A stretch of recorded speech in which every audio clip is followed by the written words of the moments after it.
nothing at all is running. No fan, no blower, or anything. Yeah, but she said the batteries, they were corroded, but we're still not getting. Yeah, see, we don't have anything right here. So the first thing we'll do is check to see if we're even getting high voltage. And it looks like this is our incoming power right here to the top of the contactor.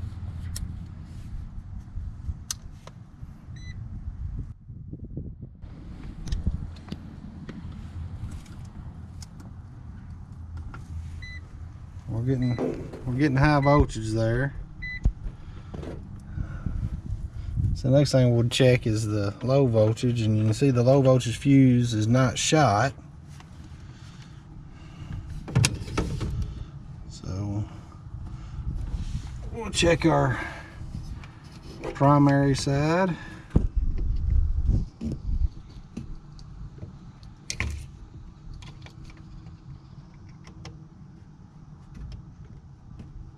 Okay. Which is right, should be right there. Not getting anything to the primary side of the transformer, which is odd. So let's see. Okay, so looks like this gets its primary voltage from the electric heat kit, which we're not getting any power on the electric heat kit side of things. So check and see if the breaker's turned off or tripped.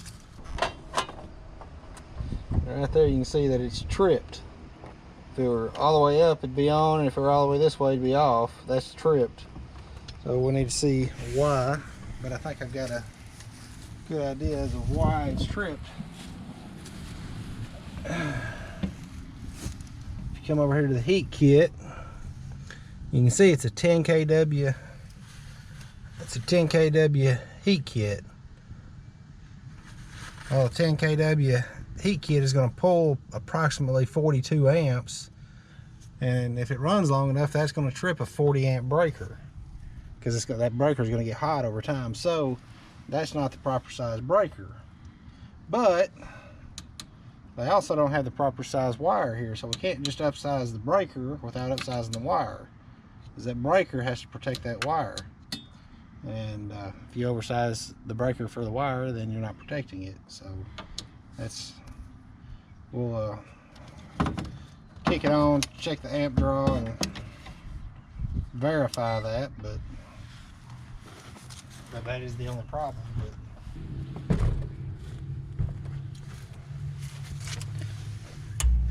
Alright, blower immediately came on.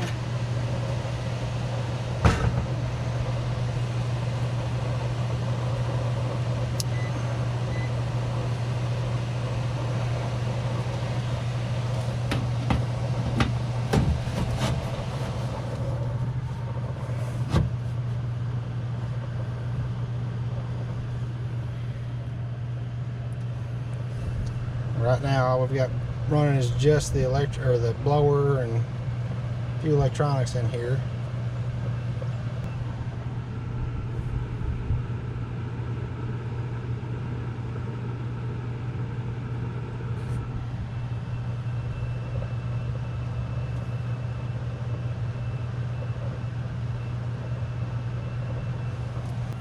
I'll kick this electric heat on.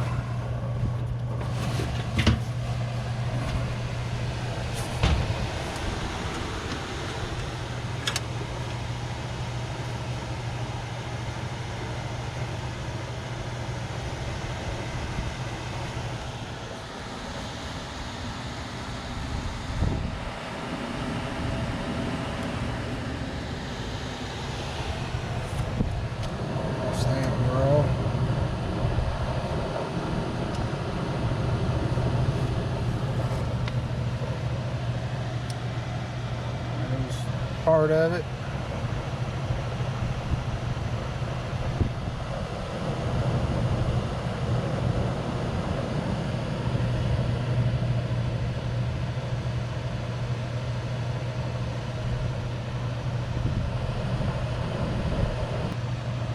You see it's pulling 44.5 amps. Now that breaker's going to work for a little while like that, but what happens is your amps cause heat, and after that breaker gets hot enough, it's going to trip it. That's, you know, just the way a breaker works. The amperage causes heat, so it'll run for a while like that, but it's not going to run forever like that.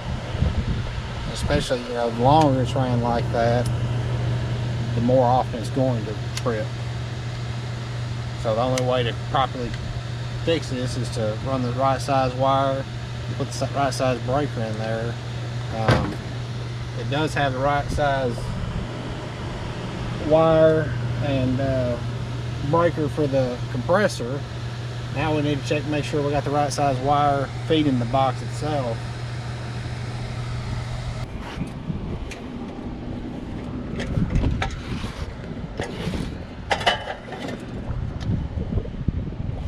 And that would be a big negatore. It only has a number 8 wire feeding the entire box. I wonder what size breaker they've got inside. So let's go see about that. I'll turn a couple of these breakers off, so I bet it's gonna be one of those two right there.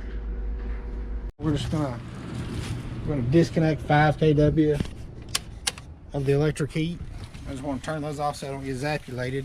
And how we're going to do that is right here is our electric heat. We're just going to take that right there off like that. Now only 5 kW is going to work, or 5 kW is per bank here. That's kilowatts, it's an electrical rating. All turns into BTUs and so on and so forth. It's electrical resistant heating is what that is. So instead of doing, right off the bat with this, how many BTUs it is, I should have known. It's only going to put out half of that. Which just means if on really cold nights, they might be a little chilly until we correct it.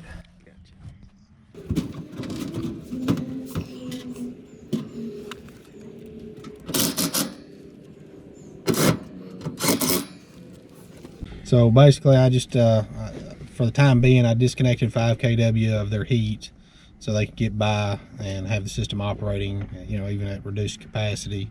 Gave them a few options. Option 1 was to just run it like that throughout the winter and see how well it done, if it kept them warm enough. Option 2 was to run a properly sized electrical circuit from the main panel of the house out to the disconnect panel, and then upsize the circuit going from that to the electric heat. Option 3 was to replace the system with a gas furnace. If we done that, they'd have plenty of electrical out there. It increased their efficiency just because it's a new unit, have a better source of heat than the heat pump. Not to say a heat pump's inadequate, but gas is better. And then they can also eventually jump off of that gas line to do a gas cooktop or a tankless water heater or something like that, to improve the comfort in their home and even the resale value for that matter. And I think ultimately that's the way they're going to go. They're going to go with the gas system. You know, cost to do that is not much more than replacing the system with another heat pump, because they'll likely do the gas meter right next to the unit, so the gas piping will be minimal, and they'll have a better system all around. Doodly do. Doodly do.